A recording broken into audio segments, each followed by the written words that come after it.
Welcome back to the channel. I want to talk about what's going on at Harvard University. I want to talk about Trump's budget for HHS and CDC. I want to talk about maybe the CDC's discussion of what's going to happen with COVID-19 vaccines, NIH budget, a lot to talk about. First, Harvard University.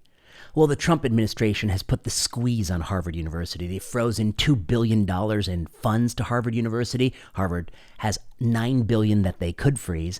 And the IRS is investigating whether or not Harvard should keep its tax-exempt status if it continues to violate what the Trump administration thinks is the civil rights of Jewish people in its allowing of anti-Semitic protests. That's what the Trump administration alleges. So the Trump administration is going to use the full force of the federal government to pressure Harvard University to capitulate on these demands. And they have a list of demands that include eliminating DEI, trying to increase merit-based admission, trying to strive for viewpoint diversity. There is a tension between those two things because if it's merit-based, how are you going to look at their viewpoints? And a number of other things that they want Harvard to do, ending some of these student groups, etc. Now, here's what I think's going on. Number one, Alan Garber, he's the president of Harvard, and he is a longtime academic politician because that's how you become president, and he's a smart person. I also suspect that he fundamentally agrees with the Trump administration that Harvard is completely deranged. Its set point is not the midpoint of America, but a far, far left woke midpoint, and I think he wants to bring that in balance. But of course, Alan Garber's number one goal in life is to prevent Alan Garber from getting fired. That's right. His number one goal has got to be to preserve himself. So if he knows that if he goes to the Trump administration, agrees instantly to all the demands, that the woke faculty and students at Harvard, they're going to get him fired. Just like they got Katrina Armstrong fired at Columbia University. So he can't do that. No. He's a smart tactician. Step number one, you say, Trump, hell no, absolutely not. We're not going to agree to any of your demands. The university students, they clap, they praise you. The faculty say, thank goodness we have a strong leader. And now they start to like you. Step two, though, you do have to negotiate with Trump. Why? Because Harvard has no leverage on Trump. It is the most asymmetric negotiation you'll ever see in the world. Trump has all the power. He doesn't even have to succeed in in blocking these funds. He could lose in court and end up having to pay, and it doesn't matter if he loses the tax-exempt status down the road. If he merely delays the payments for half a year or a year, he's going to cripple the university. People say they got $55 billion, they're going to be just fine. You do not understand how dependent they are on this massive cash flow of $9 billion a year in federal funds. They're not going to be able to make it up from their endowment, which, by the way, stocks are down a bit, so not a great time to sell that endowment. But either way, they need the money. I mean, they will be crippled if he puts more pressure on the money. If he cuts the tax-exempt status, they're facing an existential threat. Their donor base is not going to donate to them anymore the way they've been doing. He has complete unilateral power over them. They have no power over him. Literally, they can't do anything. So it is the most asymmetric. They're going to have to capitulate. At least, maybe not exactly the demands as written, but they're going to capitulate to the spirit of those demands with probably some more tangible and concrete deliverables for the Trump administration. Don't get me wrong. They have to capitulate. But Garber knows that the woke faculty and staff, they don't want to capitulate. They're not in the mood yet. So step two, first oppose Trump. Step two, you start to lay them off. And that's what Garber has announced. Harvard is going to lay off some of these faculty and staff. You need them to feel the pain. The woke university people who don't want to negotiate, they need to start to suffer. That's what the president realizes. So he'll lay off a few more. And once people start fearing that they too can be laid off, they're going to say, you know what? To save our jobs, maybe we can negotiate with Trump. And then Garber's going to go ahead and negotiate, and he's going to do it in a way where he tries to save face, preserve academic freedom, which, to be honest, let's be honest, if there were really academic freedom at Harvard University, why would Roland Fryer have been suspended? Why is Martin Kulldorff not working there? You know, academic freedom is this thing that universities should strive for, but most fail. They fail all the time. And they don't think they fail because they allow someone to say something. But the moment you call someone in the office to discuss what they've said, you've already violated academic freedom. You sent a chilling action. If you were truly free, you would actually foster debates. You would have to take an active active academic freedom role, and I've written on this topic, they're not even close to that. Harvard eschews debates. They ignore debates. When the pandemic happened, they just said, oh dear, well, we're just going to lock down, do what Lord Fauci says. They had no debates on this topic. They're a ghost of a university. They've lost the moral authority of an intellectual place to podcasters, for Christ's sake, because they're so monolithic in their worldview and so devoured by the woke mind virus. They really have no sense of purpose. But that's not Alan Garber. I think Alan Garber is an old school guy who's got some old school sense, but he's balancing it with, again, his number one goal, which is preventing Alan Garber from getting fired. Of course, that's his number one goal. And so he has to, of course, tactfully capitulate to this woke mob as he slowly drags them, I think, to the center of America, which I think he wants to do.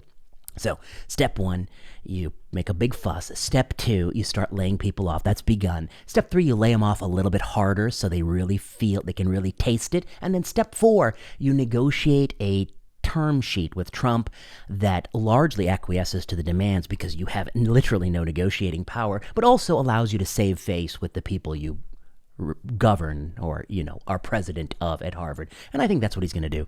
Quite masterful tactician. I mean, and if he can pull it off, if he can somehow, if 1 year from now he's the president of Harvard University and he still has the full faith and support of the faculty and staff and he's negotiated with Trump, then I think we have to applaud him for political talent. I mean, you have to, you gotta give credit to the player if they can play so well. Doesn't matter what the game is.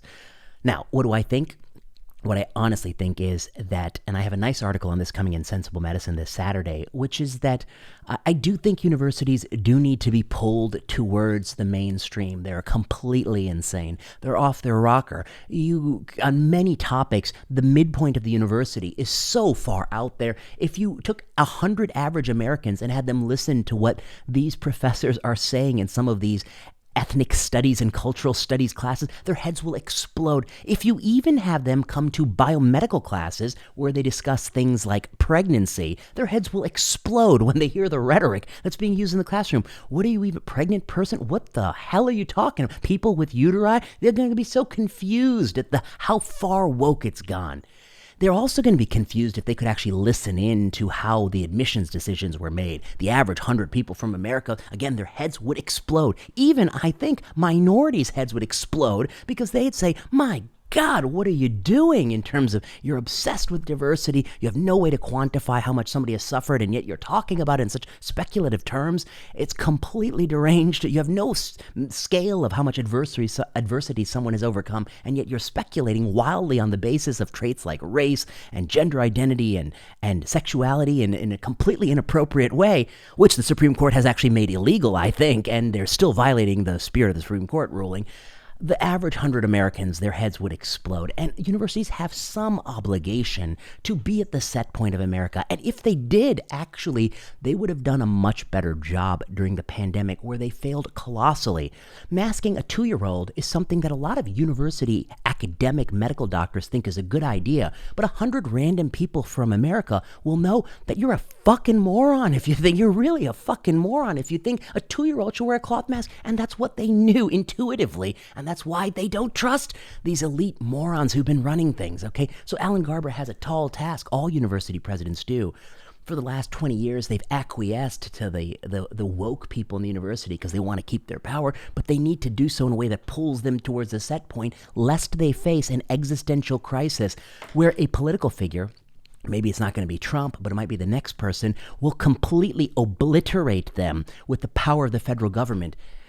These universities are so addicted to federal money. Without the federal money, they would collapse. They would go belly up. Their endowments can never sustain them. Without the tax-exempt status, their donations will come to a trickle. They are facing the greatest threat they've ever faced. And the irony is, they did it to themselves. For 2 decades, they allowed themselves to drift so far away from where Americans are that naturally Americans, they'd have no sympathy for universities. Trump can do anything to Harvard, and I guarantee you, 100 people on the street, 80 people will say, well, you know what? Fuck them, fuck Harvard. And that's the attitude. They have literally no public support, no counter-negotiating power. They can go to the courts all they want, and I suspect the courts will allow them to win some cases. But that doesn't matter. Trump will have already destroyed them because delays in payments is just as bad as no payment at all. You get a delay for 1 year, of $9 billion in cash flow? You're gonna have to lay off quarter, a third, of 50% of the staff at Harvard? They're not going to be the same Harvard. They'll be completely gutted.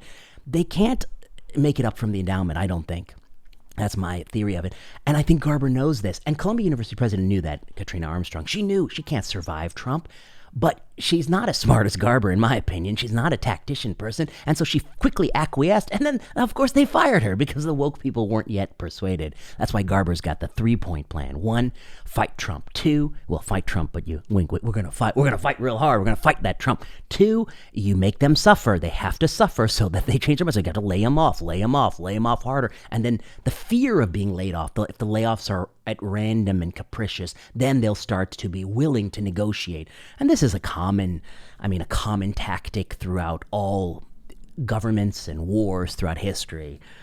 Especially when you have literally no negotiate. What are you going to do for Trump? He's already the president. He's the president a second term. You're going to say, I'm going to stop your donations. We're going to tell people not to vote for you next time. He's not going to run again, okay? He has nothing you can do to this man, okay? He has got total power. And there's the public is against you too, because you pushed it too far for too many years, saying too much crazy stuff, too much woke stuff that they don't believe in. You pushed it too far in the pandemic. You went even further, saying more and more crazy things. You silenced people like Jay Bhattacharya. You fired Martin Kulsdorff, the only man who was correct about the pandemic. He's the only person not working at Harvard. Of all the people at Harvard during the pandemic, the person who was most accurate is most unemployed by Harvard. And all the people, the nitwits who were 100% wrong, they're still happily employed at Harvard. So, they got a big problem on their hands.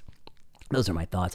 Garber, I think Garber actually, Garber is probably much close to Martin Kulsdorff, is my gut feeling, is that he's not a lunatic. He's somebody who's been around the block for a long time. The man is a PhD in economics and an MD, but he is number one priority, again, is Alan Garber can't get fired. Yeah, Alan Garber cannot get fired, and he's going to try to navigate this in a way, doesn't matter what else happens to anyone else, he's not going to get fired. And if he pulls it off, I will be very impressed. I'll be impressed because honestly, I don't think I'd be able to do it. But if I were to try to do it, I would do it in this kind of strategy. That's how I would do it. I think it's game theory 101. All right. Topic number 2, the cuts. The Trump budget is being proposed. I suspect the actual budget won't be exactly like the proposed budget, but it has deep, deep cuts. HHS is getting gutted. The CDC is going to lose about half their money, and the NIH is going to lose a ton of money. And in some ways, I am sure there are some programs that will be cut that I personally wouldn't have wanted to cut. And I'm sure there's going to be some of those things as a casualty of the cuts. However, when it comes to the spirit of gutting these places, again, it's going to be hard to feel sympathy for the CDC, for instance. The CDC is going to get a haircut of 50%. Well, is this the CDC that forced 2-year-olds to wear a cloth mask, that mandated vaccine shots and boosters to even 20-year-old men who had just recovered from COVID, that every kid has to have a COVID shot anytime they're born on the childhood immunization schedule? Is this the CDC that lied about myocarditis, that said we didn't see a signal, that never tried to reduce the risk of myocarditis? Is this the CDC that supported social distancing of 6 feet, a number they pulled straight out of their ass, which fucked up all the schools so they couldn't open the schools? Is this the same CDC that cited that hairdresser study that couldn't keep track of the number of dead kids accurately, that the death statistic was always wrong, that we wrote a paper called Statistical and Numerical Errors of the CDC and SSRN. You can download our paper, just cataloging their gross incompetence. This is the CDC that, is so grossly if you're a garbage man and you never pick up garbage on the street for 2 years, and they come and they say, we're going to fire 50% of the garbage workers, do you think anyone's going to be sympathetic to the garbage workers? No, you have to do your job. The CDC, the garbage people actually do a very good job. Actually, the CDC does not. They're not as good as a garbage man. A garbage man gets the job done. There's accountability. A garbage man does real work, and a garbage man works with their hands and shows up to work. A CDC official like Rochelle Walensky, they work from home on Zoom, dick around, don't do anything of substance, and fuck up everything. That's the difference between a CDC worker and a garbage man. Garbage man I have respect for. CDC employee, there are a few I have respect for, and you know who you are because I talk to you, but there are many I don't have respect for. And I certainly don't have respect for a culture that allowed it to get so far. So to me, a 50% haircut, they're lucky that Trump is being so kind to them, because I think a lot of people would want him to completely gut the entire agency, even though that means gutting some things that are actually quite useful and important. But again, I don't know what people want to hear. If I mostly don't commit crimes, but then one day commit a crime, they're going to put me in prison even though I mostly didn't commit crimes. Similarly, if I mostly solve epidemic outbreaks in a good way, but in the most important outbreak in a century, I literally screw up everything, destroying the global economy, a generation of kids, and angering the majority of Americans, don't be surprised if they try to punish me, despite the fact that I mostly did good. Like most days of the year, I didn't commit burglary, but then there was that one day where I committed the burglary, and it was quite an important act. So that's what I just don't understand. I don't know how they're going to get any sympathy. Now, I think with surgical precision, you could go through these agencies and you could really gut them. I think you could probably even gut them harder than 50%, but also preserve the valuable functions. But that is a very difficult task, and I suspect that, the time, it would take years, I think, to do it quite right. Even if I were tasked with doing it for something I know quite well, like cancer grants, it would take me probably years to do it. In the meantime, political fortunes will change, and so they don't really have that luxury, so they're going to go at it really hard. Now, I suspect that the compromise will not be as drastic as the initial salvo. They're trying to send a message. Same is true for Garber. But the message should be received loud and clear. And I don't think these people and the media are fully receiving the message. The message is the status quo is untenable. You've screwed up too badly, and you need to have accountability. What they're hearing is #resist. Well, you can feel free to resist, but when you lose your tax-exempt status, you're going to sink like the Bismarck. You're going down. You aren't going to sink. That ship is sinking if you lose tax-exempt status. It is an existential threat to Harvard. They have to negotiate. These HHS, CDC, NIH, I think what they have to do is they have to actually commit to doing good work, not overstepping, not losing trust from the American people. Again, some of us saw it coming, Remember when I wrote that op-ed in 2021 in the Atlantic magazine that said, hey, maybe, and I was a little bit more polite because I didn't know how crazy they were. I said, maybe you might want to not mask those kids, like in California where they actually masked the kid when they're getting speech therapy because they're not talking at the right times. Like maybe you might not want to do that. There's no evidence for them to do that. The harms exceed the benefits. And then, of course, what do? They write to my university to get me fired. They want to do all these things. The deranged group of people are running the whole agenda. And many people who spoke out were removed from teaching positions or otherwise punished by the university. University did nothing to uphold academic freedom. They certainly didn't have a debate on masking kids. They certainly tried to suppress anyone from saying that. You had to publish anywhere you could at your own time. They're going to get it for this. I don't know what to say. They've lost the faith of the American people. And some of us saw it coming. Go back and read my 2022 op-ed for the Free Press for Barry Weiss, where I say by adding the COVID-19 vaccine to the immunization schedule, you're going to get some people to lose trust in all the childhood vaccines. You got to check that article out because I think it's quite prescient. All right. If you like this video, you know what to do. Like, subscribe, comment, leave a message below. I'll be back with more videos, and until next time.